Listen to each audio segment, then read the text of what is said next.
The 12-man U.S. Army Special Forces A-Team had been in the middle of a night raid somewhere in modern-day Afghanistan. Stealth mode, nods glowing green, moving like shadows through a dusty village. They were expecting gunfire, maybe a couple of technicals, and definitely an exfil by helicopter. What they got instead was silence. When their vision clears, the night is gone. It's midday. The air is hotter, heavier. The mountains aren't the same jagged cliffs they'd been patrolling. Instead, they're standing on rocky ridges above a wide valley. Down below, smoke curls from thatched rooftops. Olive trees sway in the wind. And on the far side of the valley, the sound begins. A deep, steady thum, thum, thum, drums. The team's leader, Captain Walker, mutters into the radio, Command, we've got a situation. There's no answer. No satellite link. No GPS, just static. Through the haze, movement. Ranks of men in bronze armor. The sun catches on hundreds of polished Corinthian helmets, each one with a tall horsehair crest flowing in the wind. Crimson cloaks ripple behind them. In their left hands, massive round shields. In their right, long spears gleaming like rows of teeth. It takes a second for the team to process what they're looking at. Sir, one of the sergeants says slowly, that's ancient Greek armor. Spartans, another whispers. Not the ones from the movies, not cosplayers at a Renaissance fair. These are the real deal. Muscle-bound warriors who've spent their entire lives training to kill or be killed. And at the front of the phalanx, a man taller than the rest with a black beard, scarred face, and a helmet adorned with extra plumes. He holds a spear like it weighs nothing. King Leonidas himself, and this time his 300 is looking more like 3,000. The Special Forces team immediately takes up a defensive position on the rocky high ground. They've got M4 carbines with holographic sights, 7 62mm sniper rifles, Glock sidearms, frag grenades, claymores, night vision, useless right now but still, plate carriers, comms gear, and enough ammo to make a Call of Duty player drool. The Spartans? Shields, spears, swords, sandals, and the kind of grim, unshakable determination that makes you realize these guys once held off the entire Persian army at Thermopylae. But here's the thing.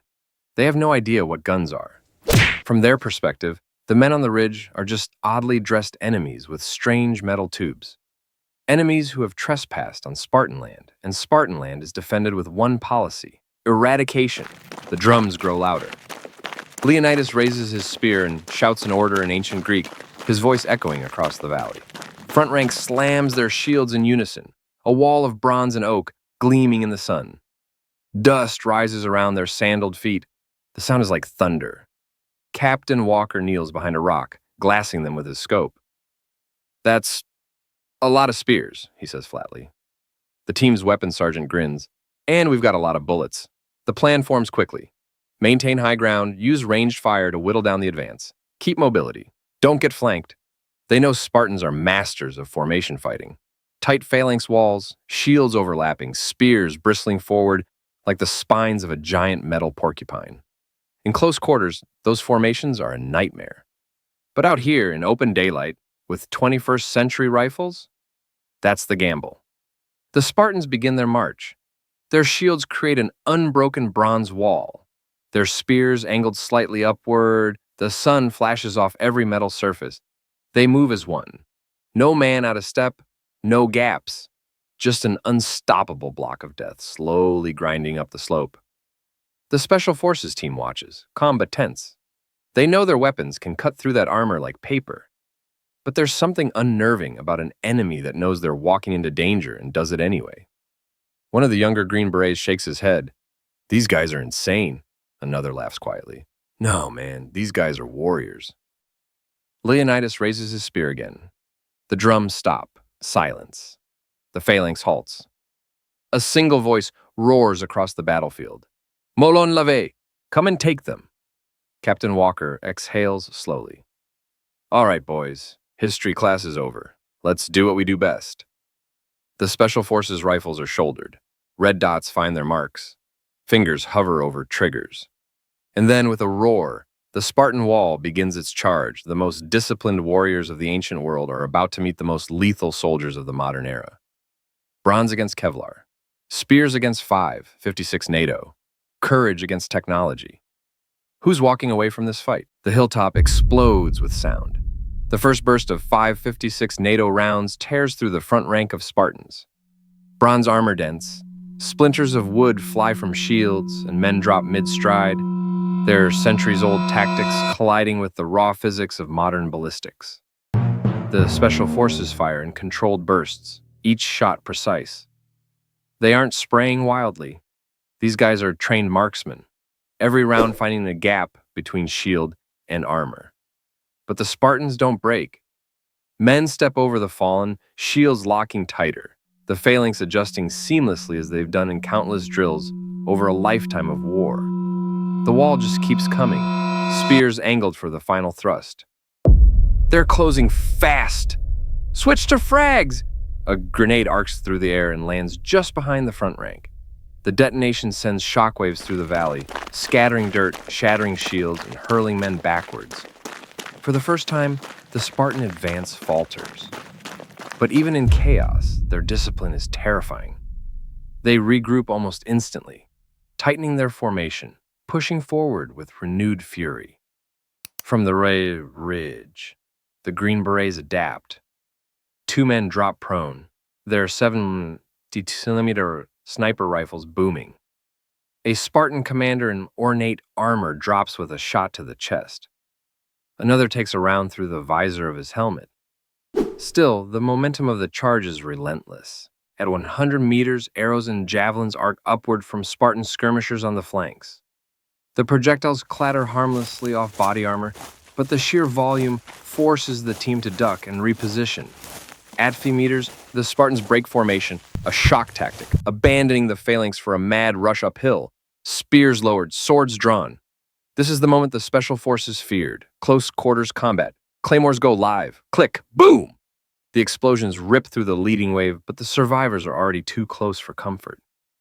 A spear whistles past Sergeant Rios' head, burying itself in a tree trunk. A bronze-clad warrior lunges at another operator, only to be dropped by a burst of automatic fire at point-blank range. The ridge becomes a swirl of ancient and modern chaos. Muzzle flashes and spear thrusts. Battle cries mixing with shouted commands. The Spartans fight like rabid lions, each man willing to die before retreating. Captain Walker knows they can't hold the ridge forever. Ammo isn't infinite, and the sheer number of Spartans means that for every 10 that fall, 10 more climb the slope. Fall back to secondary position. The team moves as one, firing in short bursts to cover each other as they pull back to a rocky choke point. Here, their rifles can dominate again, funneling the Spartans into a narrow kill zone. The ancient warriors hit the bottleneck and paid dearly for it. Every shield is a target, every exposed limb a liability. The valley floor is now littered with bronze, blood, and broken spears. But King Leonidas still stands. Through the dust and smoke, he strides forward, spear in hand, eyes locked on Captain Walker. His crimson cloak is torn, his armor dented, but he moves with the same unshakable confidence that once defied the Persian Empire. The two leaders meet eyes across the battlefield, a silent acknowledgement, warrior to warrior. Another burst cracks the air. Leonidas drops to one knee, then falls forward, his spear clattering against the rocks.